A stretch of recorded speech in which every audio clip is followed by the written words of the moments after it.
the good, the bad, the beautiful. Today we are talking about Alibaba.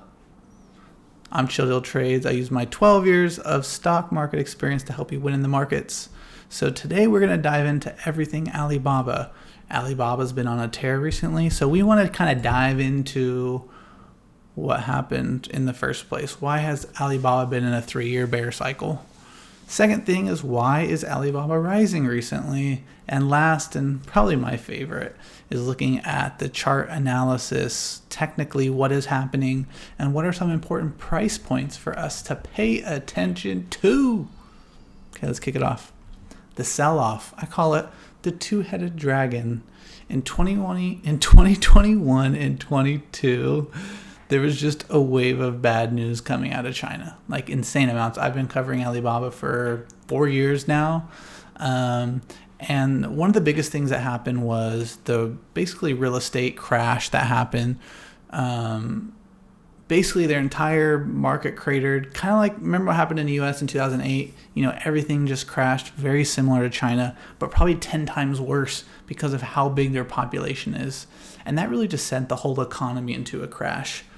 And then you pair that with really the CCP cracking down on tech, and like Alibaba went through so much, like the CEO disappeared for a couple months. It was just all this drama wrapped into one, that what really just happened was China was experiencing the largest economic downturn in history.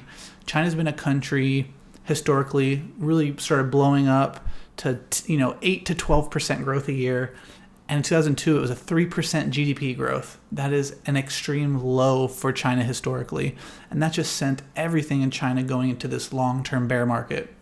When we look at the stock price, Alibaba went from $300 in the end of 2020 to $65 at the end of 2022. That is an insane sell-off. And it was just a macro economy, macro cycle that was happening in China. And when we start looking at Alibaba specifically, Alibaba could no longer trade at the premium that it has historically. So when we look at what happened, we'll look at their year over year first.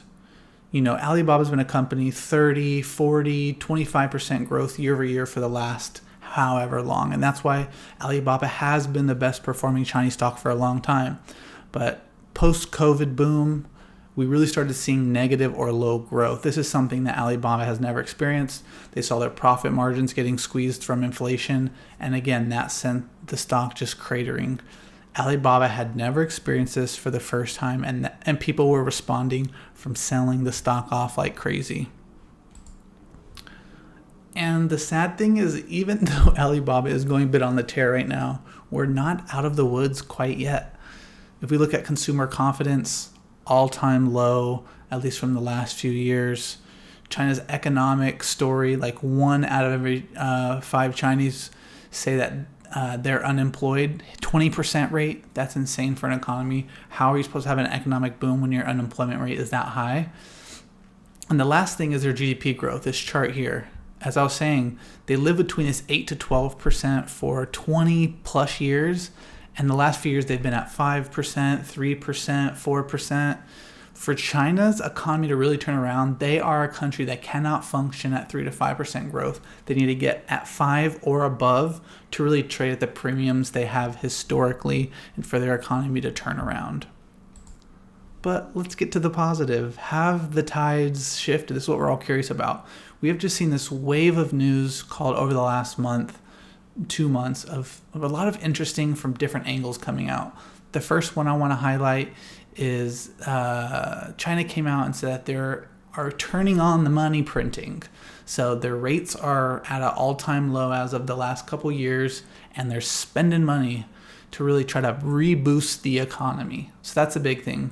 The question is, how aggressive will China be? There's a lot of nervousness about it's not going to be as big as everybody thinks, and so it's not really going to have the economic impact that it hopes. But what we know in the U.S. is when the government has low rates and they spend a lot of money, that causes inflation in stock prices. So that's why that news is really important.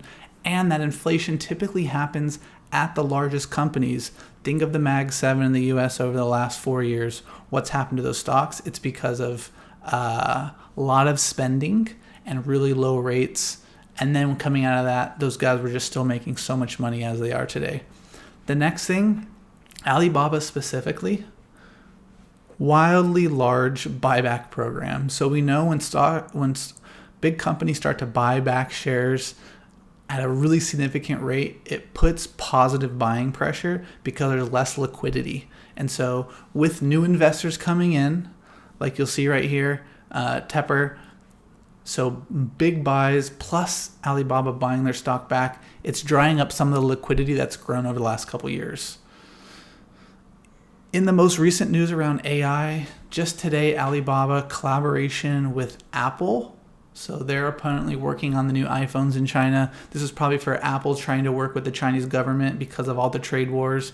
And Alibaba has come out recently and said, there's this news about them maybe investing in DeepSeek, but Alibaba's came out and said themselves, we have an AI that is as good as DeepSeek. And so the AI race in China saying that we are where the US is, again, we know we're in this super cycle that I keep talking about. Subscribe if you haven't already. We're in this super cycle of semis and AI. And if China starts coming out, especially companies like Alibaba say, we have advanced AI at really low cost, that is going to, again, put positive pressure on these stocks in kind of maybe a recovery cycle. Don't believe back to where they used to be, but it will put up a positive economic turn on Chinese stocks. The last really big positive, in my opinion, is when the US dollar starts to move lower, that is positive for emerging markets. And so I had 3 things on this chart. You see the green circles. These are times of high inflation happening in the US. The 80s, we had hyperinflation, 2000s dot-com boom, asset prices just going insane. And most recently, we saw inflation pop up over the last couple of years. This has caused the dollar to rise significantly. Emerging markets and their currencies start to be devalued, which increases all asset prices in the US. With the government now spending less, Trump flipping over spending within the government, both printing money and less government jobs, shrinking the government, I believe this will cause negative currency impact on the dollar. And so if we see that the dollar is starting to top out here, either going sideways, but I would even love if it does, I don't want it to go down, but if it goes down a bit, we will see a positive impact for emerging markets, and Alibaba is top of the list for taking in that deflation happening in the US potentially. So kind of going to my long-term vision of BABA. So this stock is just too cheap. Let's keep it a buck. 10 PE with share buybacks, momentum of AI, big investors piling in even more. This is so much positive sentiment. Sentiment is so important for momentum. When stocks have momentum, it's typically because sentiment shifts. So we have so much positive sentiment happening right now. Second thing, revenue has slowed a lot for Alibaba, so we do need to see a bit of a revenue growth. But as we talked about before, their economy has not turned over yet, so we don't know if we'll get back to those high teens, low 20% growth rate. But if we do, plus the share buyback, BABA will continue to move higher. And when we really think about their business, we see that they're shifting their business model a bit more to cloud and AI versus e-commerce goods. We know goods have low margins. E-commerce is still growing, but cloud and AI margins blow e-commerce out of the water. And so as those parts of their business start to shift more that way in terms of revenue, that is going to help their margins and become a more profitable business, which typically Alibaba has really low profit margins. Again, potential deflation in the US, good for emerging markets. And the last part is BABA is a trade. Remember this, guys. Alibaba is a trade right now. It is not an investment. This is not something I yet feel comfortable holding for long periods of time, but I have traded it over the last year. I made a 50% gain in one position. I made a 30% gain in another position. I sell out of them and wait for the stock to retrace to levels I feel comfortable with. And so that's a perfect segue to technical analysis. So I want to start in the really long term. We're going to look at a monthly chart, and there's a couple reasons why. The first thing I want to highlight is historically, we see two really important zones down here. And what we saw is most recently, the stock came back and tested the zones back from 2015. Okay, we saw it come down here, consolidate a bit, and now we've broken out of that $80 range. The $80 breakout was so significant. You can see it in the stock here.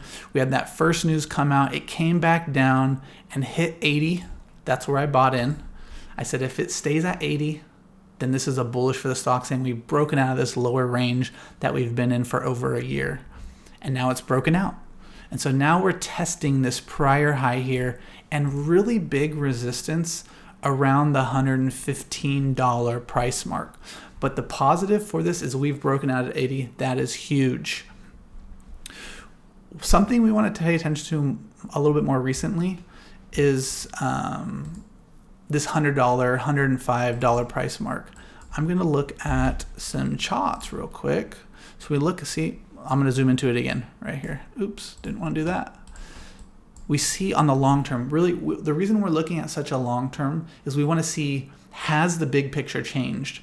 We're not talking about a stock being in a downturn. We're talking about the whole Chinese economy being in a downturn. So we need to figure out, has that downturn shifted? And we are now going to start a new macro big picture cycle. And so we see here, which is a really good sign on the 20 SMA, hit around that 20 mark and it's bouncing. 80 is the most important number that we need to pay attention to here, guys. $80. If BABA does not stay above $80, it will continue to go lower. The next thing I want to highlight is we are hitting a really important pivot point, like I said, around this 115-ish range, call it 110 to 115. On the monthly, we're at the 50 SMA. I think at the weekly, we're at the 200 or 100 SMA. So we're coming to an important zone here. Now let's start zooming in a bit here on the weekly next. First thing I want to highlight is we are getting, the RSI is starting to get to this close to overbought, so we want to watch here. Whenever a stock gets close to overbought, especially when we look at larger time frames first, it's probably getting into a place where it needs a bit of a pullback. So we know we have, I mean, look at all this resistance here, guys. Every time it hits here, it sells off. So if it, again, like I said, hits this resistance, we want it to come back. Let me switch up my SMAs real quick. I think it's, I don't remember which one it is. I think it might be the 50 or the 20. Let's see. Actually, I might be talking about the daily. Yeah, I'm talking about the daily. But let's go to the daily actually right now. We see a very important pivot point.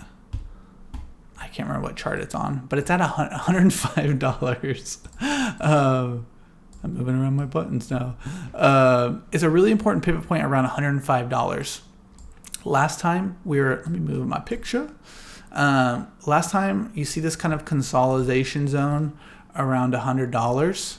Okay, so stock consolidated like it did last time, and people said, nope, I'm ready for it to go higher, right? Consolidation and breakout means a positive. What I actually want to see is it come back around the 105 mark, maybe 107. I want to come back and see, you know, we need to consolidate some more here. This is running up on really positive news.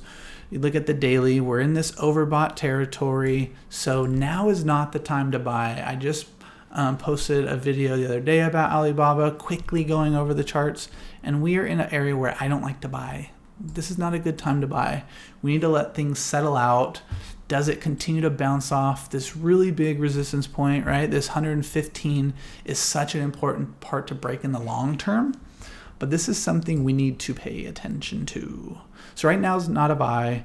This is not a financial advice, but we need to keep an eye on this because there is a lot of positive sentiment. So we want this to come back a little bit, 105-ish range. We want it to go sideways a bit. And if I'm looking at my long term for the year, I do think BABA is bullish for 2025. I personally have a price target around 150. Again, looking at the 10 PE, baking in a little bit more earnings growth in terms of revenue. Alibaba's earnings are next week. PE 10 is just too low. We need this to trade maybe closer to a 15 for now. And if the government can prove that they've turned the economy around, then Alibaba might get more toward those 15 to 20 PE premiums that we typically go. And then we'll start seeing back in this, you know, 175 to 200 range. But right now I have 150 to 175 range. That's Alibaba, guys. I hope you enjoyed this video. Let me know what you think. Please subscribe. I put a ton of energy into these videos. I appreciate it. And until next time.